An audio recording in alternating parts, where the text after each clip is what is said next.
Olá, hoje nós vamos à nossa segunda aula de materno-infantil. Hoje nós vamos falar sobre assistência ao pré-natal, que é o que? O primeiro passo para a vivência de uma gestação, um parto e um nascimento saudável e humanizado. Todas as mulheres têm o direito constitucional pela Constituição de ter acesso ao pré-natal e informações sobre o que está ocorrendo no seu corpo, como minimizar os desconfortos provenientes das alterações gravídicas, conhecer os sinais de risco que possa ter essa gravidez e aprender a lidar também com os mesmos, quando a eles estiverem expostas. Normalmente existe alguns partos de risco, alguma gravidez de risco. E essa mulher ela tem que estar ciente de todos os riscos que ela possa ter. E no puerpério após que tem a criança, né? Isso a gente chama de puérpera, quando ela tem o bebê. Mediante um conjunto de condutas e procedimentos e atitudes que permitam também à mulher se expressar livremente dos seus sentimentos. Todos nós sabemos que a mulher no pré-natal e no puerpério ela fica mais sensível e com vários temores. No pré-natal da criança de repente não ser perfeita, de ter algum problema no parto ou na gestação, e no puerpério geralmente as mulheres têm aquele receio, será se eu vou ser uma boa mãe, né? E várias outras coisas, desde sentimentos também pode ter as depressões, né, que também a gente pode pós-puerpério.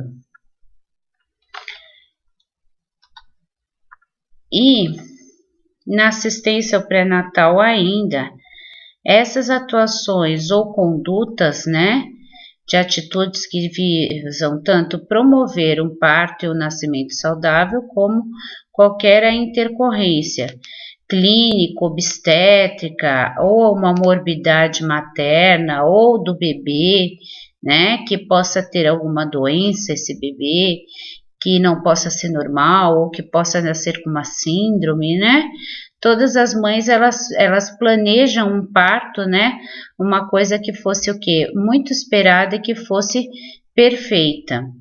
Então, os nossos cuidados, tá, no pré-natal, é o cartão da gestante, apresentar a importância desses objetivos e dessas etapas, sempre esse cartão da gestante, elas devem ter vai ter dúvidas delas, a gente tem que esclarecer as ansiedades, né, os acompanhamentos que ela vai ter, os dias que ela vai fazer o ultrassom, que ela vai fazer os exames, tá? Ou também a família, neste momento também está participando, está prestando as orientações quanto no tocante da evolução desse processo, como esclarecendo e desmistificando muitos mitos e tabus associados à gestação e sua formação na evolução contínua. O que é mito, gente? Antigamente as pessoas falavam que a mulher ela tinha que ficar sem tomar banho, sem lavar o cabelo 40 dias. Isso é um mito, é um tabu, né? Que é uma forma de desmistificar tudo isso, tá? E a gente tem que esclarecer. Desenvolvimento da gravidez, apresentar as alterações emocionais e orgânicas de autoimagem. A mulher, ela de repente, ela vai mudar todo o corpo dela, não vai ser mais aquele corpo, né, no momento da gravidez, vai ter a barriga, vai às vezes apresentar estrias, né, e outras coisas mais, aquela autoimagem. Prepare físico, né, psíquico e físico, tá, para o parto e a maternidade, vai ser um outro momento da vida dela, uma nova etapa da vida dela, os direitos dela como mulher grávida, reprodutivos também, e no trabalho e na comunidade também, como que ela vai ter os direitos dela, né, no trabalho, o afastamento dela, né, e tudo mais. Participação do pai durante a gestação, parto e maternidade, a paternidade, a importância dela também, para o desenvolvimento de uma criança saudável. A gente fala a participação do pai, isso não configura de repente a mãe e o pai estarem juntos, mas a participação dele é muito importante. Hábitos saudáveis como alimentação e nutrição da mãe, porque o que ela come, o bebê vai ingerir através, né, do cordão umbilical, da placenta. Higiene corporal, dentária, atividades físicas elaboradas justamente para gestantes, como sono e o repouso. Os vícios e os hábitos devem ser evitados, tais como o tabagismo, o alcoolismo, né, o etilismo, ou até as drogas ilícitas. Aí nós temos o que? A vacinação antitetânica. A vacinação antitetânica é uma imunização, tá, rotineiramente, feita no pré-natal, tá, que vai ter o que? Anticorpos produzidos, tá, produzidos que ultrapassam a barreira placentária. Essa vacinação protege tanto a mãe, tá, como o concepto também, pelo Clostridio tetânico. Pode ocorrer alguma coisa contaminada na hora do parto, durante o período da cicatrização do cordão umbilical também, que foram observados e adequados, que não fizeram com a asepsia adequadamente. Gestantes não vacinadas, o esquema básico consta de 3 doses, se ela não foi vacinada, e um reforço antecipado. E se ela já foi vacinada, tá? Se após a aplicação da última dose dela ocorrer uma nova gravidez em 5 anos ou mais, ela deve ser vacinada novamente. Teve um filho, depois de 5 anos ela teve outro filho, teve outra gravidez, ela deve ser vacinada também. Ela não vai ter aquele esquema de vacinação como as que não são,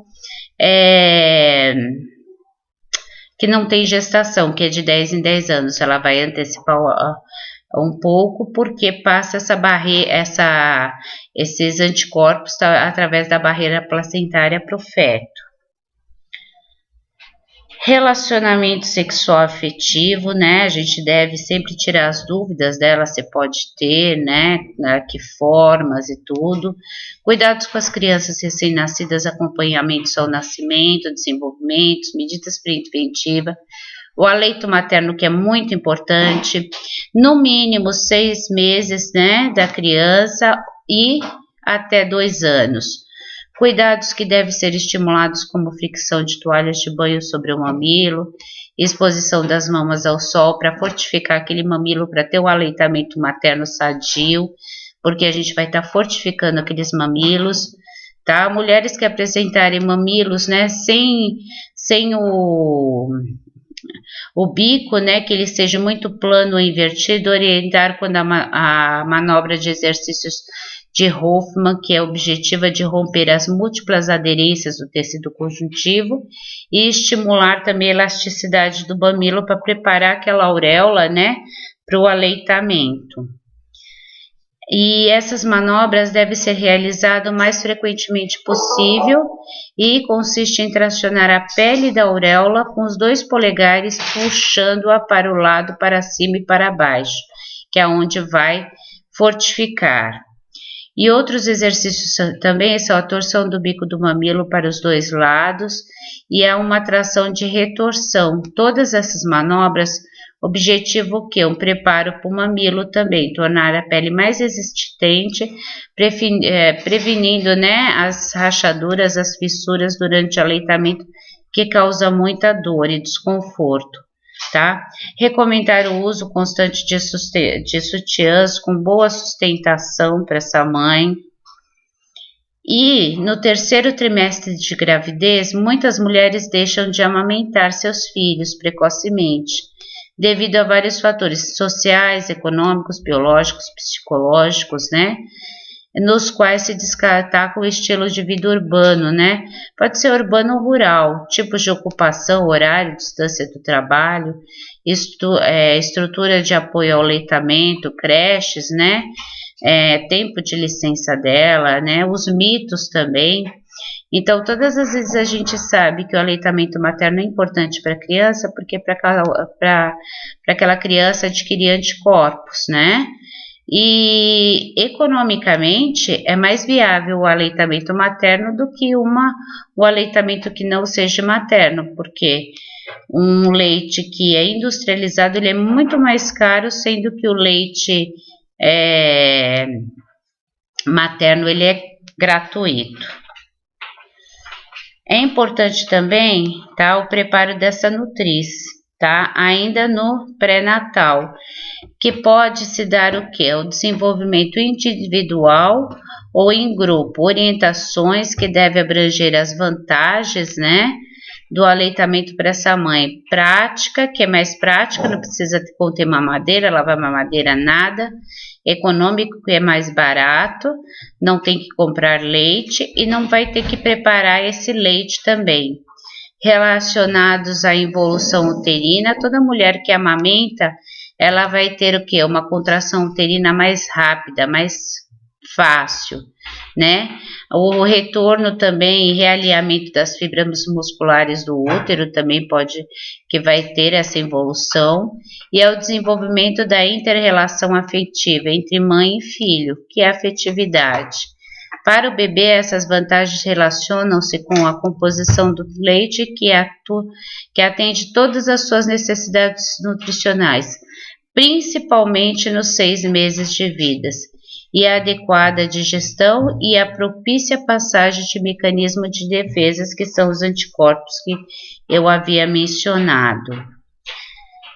Além disso, o ato de que o bebê suga, né, a arcada dentária dele também facilitará posteriormente a fala desse bebê.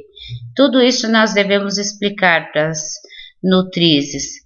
Os tipos de partos, aspectos facilitadores do preparo da mulher, o início de trabalho de parto nós devemos explicar, as etapas e os cuidados, os exercícios para fortalecer o corpo na gestação e para o parto, anormalidades durante a gestação do trabalho de parto, parto e amamentação também, novas condutas de encaminhamentos, tudo isso deve ser o quê?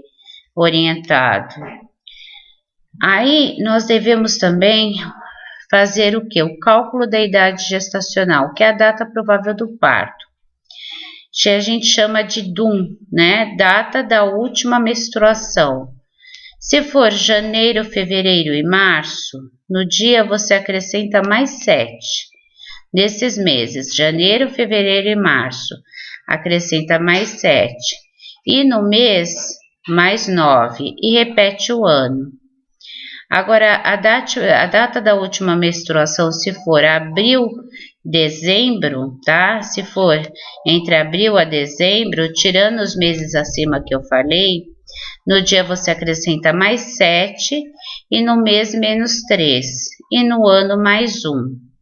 Um exemplo clássico aqui, né? 20/1/2019. Então, ela o quê? Foi em janeiro, né? Aí ela vai acrescentar mais 7 e mais 9, porque foi no mês de janeiro. Então, mais 7 no dia e mais 9 no mês, tá? Aí, a data provável de parto dela vai ser o quê? Né?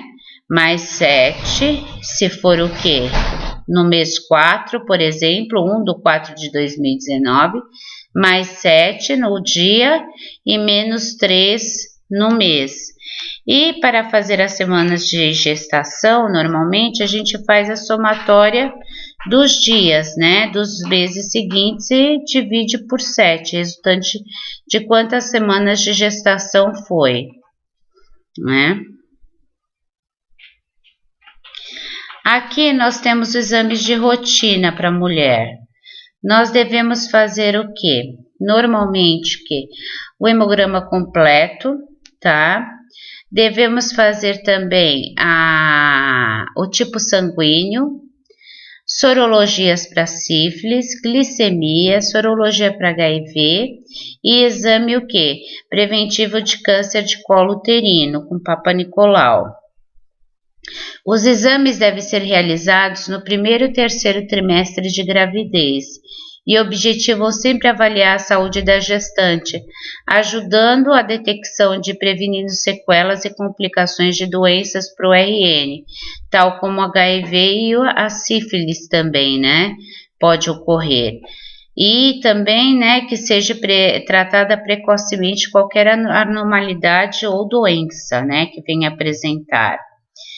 O vírus da rubéola, se for detectado, pode comprometer o embrião, causando uma formação, hemorragias, né?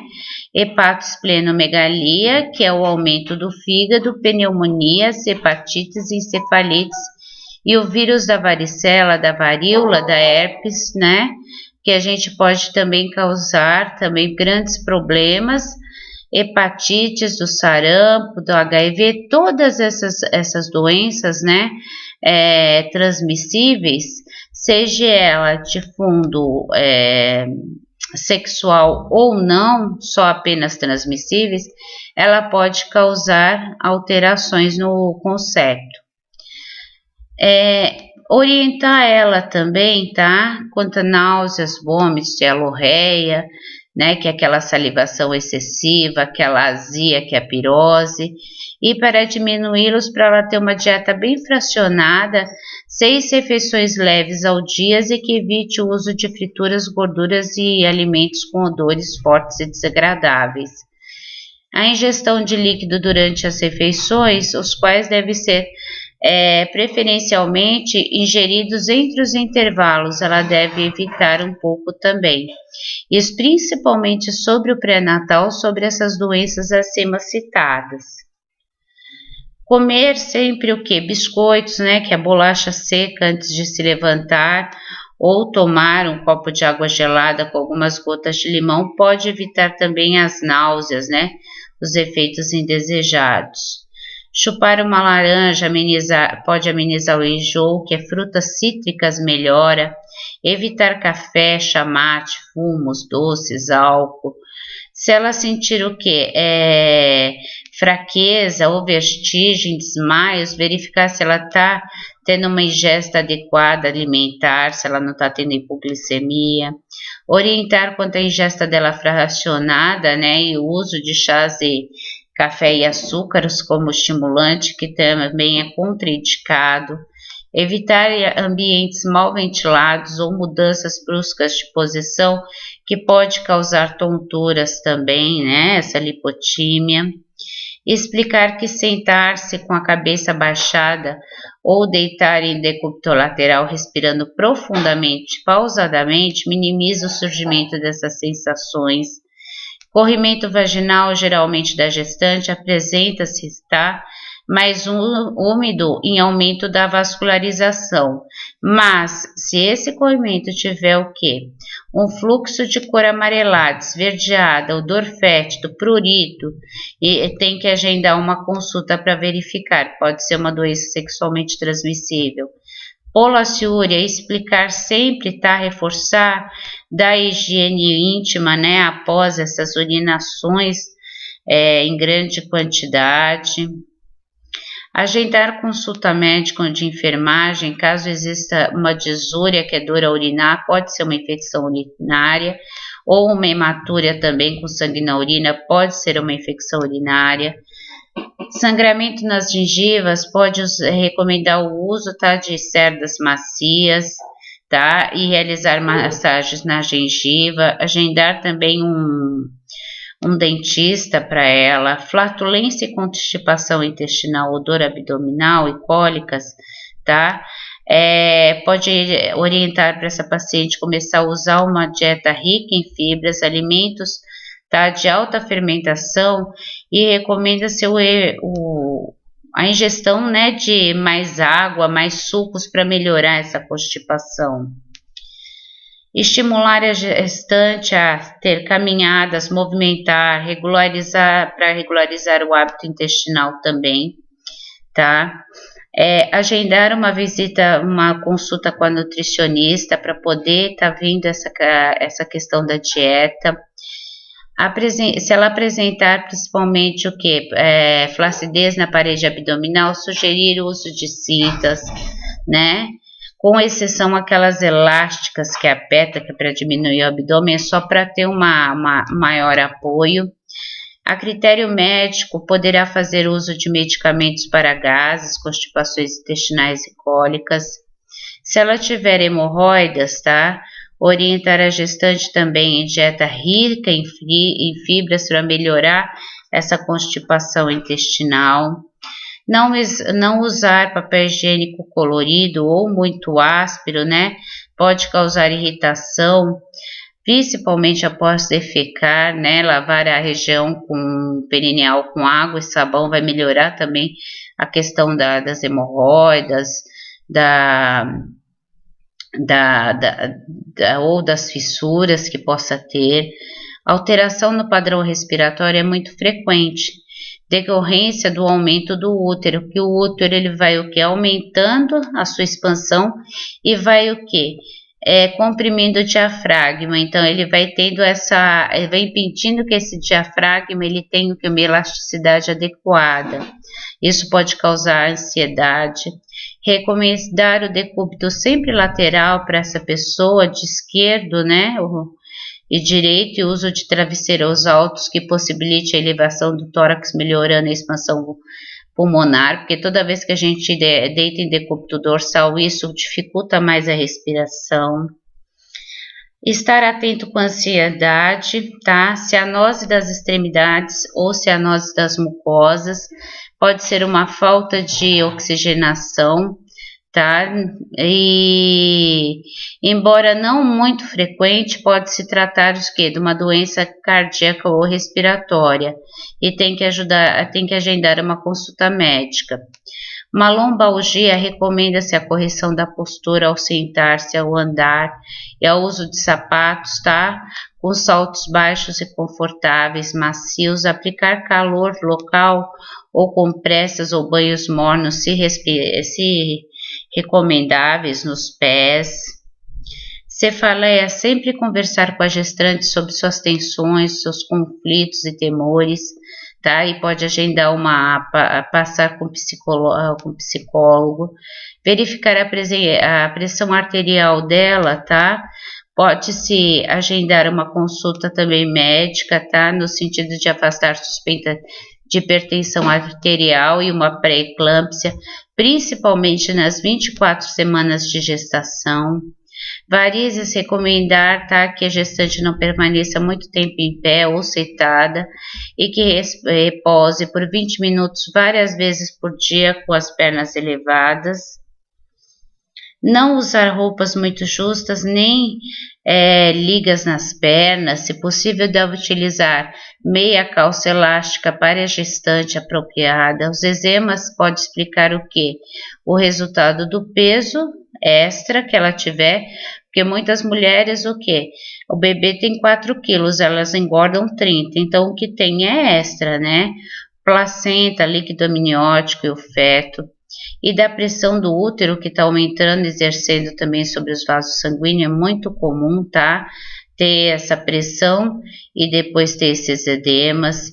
Gestantes em decúbito dorsal, sentadas sem meias, pode pressionar a perna na altura do joelho, na região malleolar e na perna no nível do seu terço médio da face anterior, que é da região pré-tibial, tá?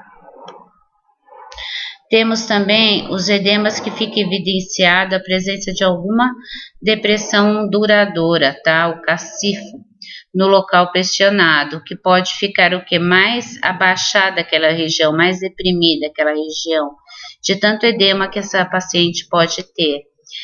É recomendar que a gestante mantenha as pernas principalmente elevadas 20 minutos de 3 a 4 vezes por dia, tá? Cãibras, recomenda-se que a gestante realize massagem no músculo, contraindo e dolorido mediante a aplicação de calor local e evite o excesso de exercício. Na pele pode ocorrer também uma hiperpigmentação, um aumento da coloração da pele. e explicar que esse fato é muito comum em gestante que costuma diminuir ou desaparecer após o parto, que isso ocorre devido à ação hormonal. Pode apresentar manchas escuras no rosto, que é os cloasmas gravídicos, mamilos escurecidos e também a linha alva, a linha migra, que é aquela linha umbilical, né? Pode ficar mais escura. Para amenizar tudo isso, cloasma, recomenda-se que a gestante, tá? Quando for se expor ao sol, usar o quê? Ou protetor solar e chapéus também. Estrias, tá? Que são resultado da distensão dos tecidos e que não existe método eficaz de prevenção contra elas, tá? Mais comum nas mamas, flancos lombar e sacra, mas pode estar sendo hidratada também bem essa pele para evitar essas estrias, que são o que? Apresentam-se arroxeadas e tende a ficar, tá? Depois da coloração semelhante à pele. No final do terceiro trimestre de gravidez, tá? Uma semana antes do parto, ocorre a saída de um muco branco, parecendo catarro. É chamado de tampão mucoso, o qual a gente pode o quê? Ter sinais de sangue no momento do trabalho de parto. A respiração deve ser de forma tranquila. Inspirar profundamente e expirar soprando o ar vagarosamente. A gestante, tá? E seu acompanhante devem ser orientados a procurar um serviço de saúde imediatamente ao perceberem qualquer ocorrência durante o período gestacional ou perda transvaginal de líquido, de sangue ou outros corrimentos, presença de dores abdominais, principalmente tipo cólicas ou dores localizadas, contração no abdômen, que o abdômen fica duro e hipertônico também, parada da movimentação fetal ou ganho de peso exagerado, edema acentuado, principalmente em membros superiores e inferiores, visão turva que apresenta, tá, fortes dores de cabeça, cefaleia na nuca, pode ser hipertensão, e conceitua-se como abortamento ou morte ovular ocorrida antes das 22 semanas de gestação, ou mesmo ainda quando esse feto não alcançou 500 gramas de peso. Sendo o processo de eliminação desse produto, concepção é chamado de aborto.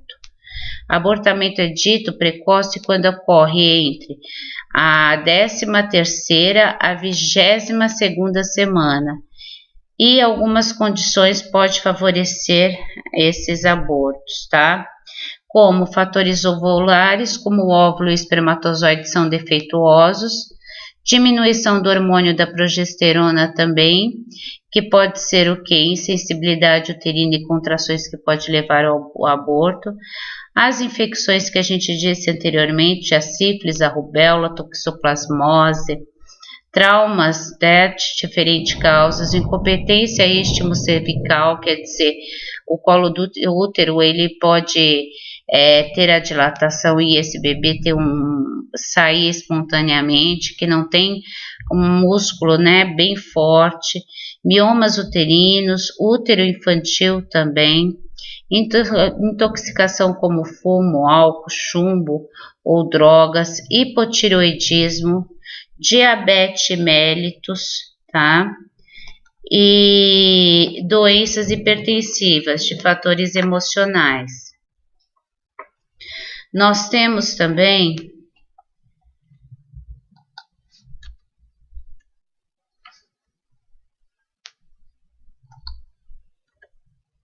os tipos de aborto. Nós temos a ameaça de aborto, tá? Que é uma situação que há a probabilidade do aborto de ocorrer. É uma ameaça, não é um aborto. Os sinais e sintomas normalmente ocorre o sangramento moderado, tá? Com cólicas discretas e colo uterino com pequenas ou nenhuma dilatação. Ele está tendo uma ameaça, tá? Sangramentos, diagnóstico, estudo de ultrassom, que é ecográficos, caso se comprove, né, que a vida embrionária ou fetal esteja em risco, recomenda-se a mulher que mantenha repouso absoluto, quer dizer, ela não pode sair da cama nem para urinar e nem para tomar banho, tudo é na cama, tá? Em casos que os sinais e sintomas normalmente são escassos, apenas manter o relativo, quer dizer, ela deve manter na cama, mas ela pode sair o quê? Para urinar e para tomar banho também.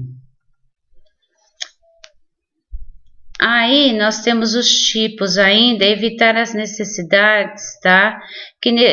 Algumas necessidades que ela tenha na vida, que considere isso como esforço, tá? Que evite esses esforços físicos, evite também relações sexuais, tá? Pode ocorrer também a administração de hormônio, tal como progesterona, para melhorar aqueles inibidores para contratibilidade uterina, para ela não tenha um aumento aumento desse útero para poder ter esse aborto. E o espontâneo pode ser o quê? Tanto de causas naturais, que pode ocorrer por um ovo defeituoso, tá? Ou pelo desenvolvimento de defeitos também do feto ou da placenta também, que pode ocorrer. Tá? São proporcionados geralmente, tá? Para estimular a anidação, tá? Também desse óvulo, que pode o quê?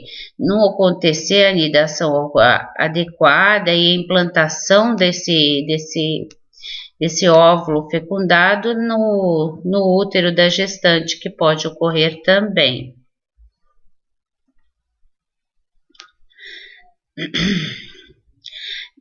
Nos defeitos do desenvolvimento do embrião, todo tipo de patologia geral ou genital da mulher pode ocorrer, tanto as anomalias genéticas como as cromossômicas ou nas células que estão germinativas também. Endócrinos, metabolismos, diabetes mellitus mal controlada, hipotireoidismo, diminuição da progesterona, complicações de insuficiência renal, hepática também avançadas, tá? Doenças virais como a rubéola, toxoplasmose também, sífilis, citomegalovírus, pode ser também exposição aos tóxicos, tais como radiação, metais pesados, drogas, tabaco, álcool, tudo isso pode ser relacionado ao aborto. Agora, o aborto evitável é quando o colo do útero não se dilata, sendo evitado através de um repouso ou um tratamento conservador, quer dizer, eu consigo evitar aquele aborto, tá? Normalmente, tá, vai se tratar com analgésico e antiespasmódicos e repouso. Abstinência sexual de até 15 dias após a cessação do sangramento. E o inevitável é aquele produto conceptual ou a perda da vitalidade, normalmente, que é intensa quando há hemorragia cólica, tá? E o canal cervical pode se apresentar já dilatado, não podendo mais ser prevenido com nada. E vai acontecer a qualquer momento, tá? Um sangramento intenso, a dilatação, contrações e a expulsão tá completa ou incompleta pelo concepto. Incompleto que a gente fala é quando fica a placenta e só sai o concepto, e a placenta depois tem que fazer uma curetagem. O tratamento de aborto inevitável completo, não há necessidade de tratamento. O inevitável, ele vai ter um esvaziamento dessa cavidade uterina e depois vai fazer o quê? A curetagem, que é com velas de regar. Aborto inevitável incompleto, administração também de ocitocinas, porque a ocitocina ela faz tanto contrair o útero no pós-parto, como também dilatar o útero e dar contrações para sair o restante da placenta também. Com sorogliposado, tá? 500 ml. E na presença do concepto, também utiliza-se o quê? O misoprostol, 25 a 50 microgramas, tá? Posterior à curetagem também. O completo, quando o feto, tá? E todos os tecidos relacionados são eliminados, a gente se diz por completo. O incompleto, geralmente algum tecido permanece retido no útero, ou pode ser do próprio feto, ou pode ser da placenta também. E o aborto terapêutico, quando a gente fala, quando a intenção médica está aprovada pelo Código Penal Brasileiro 128, praticado com consentimento da gestante ou do seu representante legal, a realização nos casos que há risco de vida para paciente ou gravidez em decorrência de estupro também. Tipos infectados de aborto. Quando ocorre uma infecção intraútero por ocasião de abortamento, que acontece na maioria das vezes, tá? Por manobras por praticar essa gravidez. A gente já viu agulha de crochê, agulha de tricô,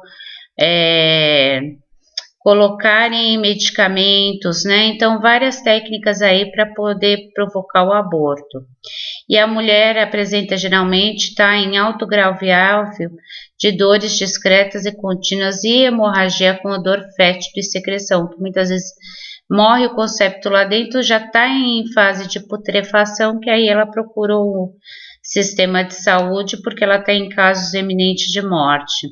E depende muito dos micro-organismos, que pode causar também uma taquicardia, uma desidratação, diminuição dos movimentos intestinais, anemia, peritonite, septicemia, choque séptico também. Pode ocorrer as endocardites, miocardites, tromboflebites, embolia pulmonar e até a morte. Né? O provocado, tá, é a interrupção da gravidez, a morte do produto do concepto e não a sua expulsão, né? Pode ser clandestina ou na sua própria residência ou privada, com métodos bem anti-higiênicos também, com substâncias tóxicas. O retido é quando o feto morre e não é expulso, tá? Ocorre o que? A maceração desse concepto, o apodrecimento lá dentro, tá? E não há mais sinais de abortamento, porém pode ocorrer um mal-estar geral, uma cefaleia e uma anorexia. Caso o seu aborto estiver retido, vai ter que liberar o quê? Vai ter que eliminar todos os restos da gestação interior do útero. Caso que tenha um problema que surja no primeiro trimestre, pode-se efetuar a liberação do conteúdo do útero através de uma aspiração, tá? E uma curetagem também. Então, não precisa ter todos aqueles métodos, né? Para poder causar dilatação do colo para expulsão. Então, pode ser através de aspiração ou curetagem, porque é muito pequeno. Aborto de repetição é aquele que se repete, né, 3 ou mais vezes se a causa é totalmente desconhecida.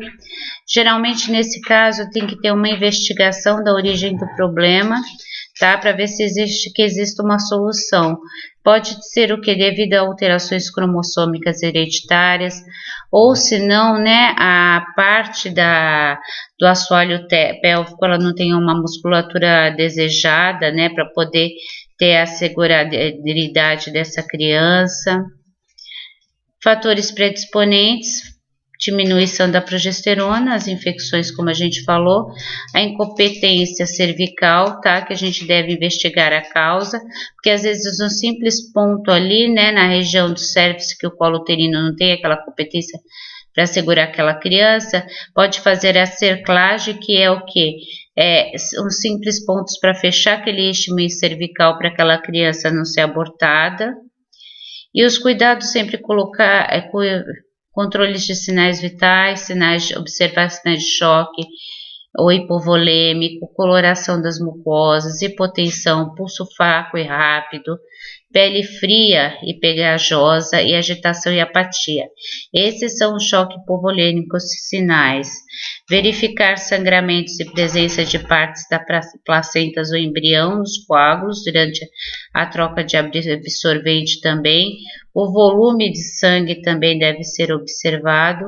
Controlar o gotejamento e hidratação venosa ou reposição de líquidos, soro antitetânico, que é a vacina, analgésicos, espasmódicos, ocitócitos, né, que é para poder ter a contração uterina, preparar a paciente para qualquer procedimento de curetagem, né, ou microcesárea, o que precisar ser feito, tranquilizar ela, tá, imediatamente.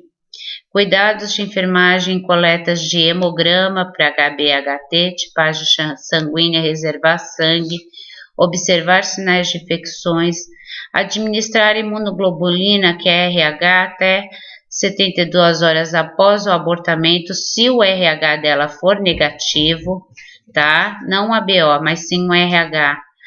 Aceitar a reação da paciente frente à perda e minimizar essa perda dela, né? Conversando, tentando minimizar o máximo que você puder.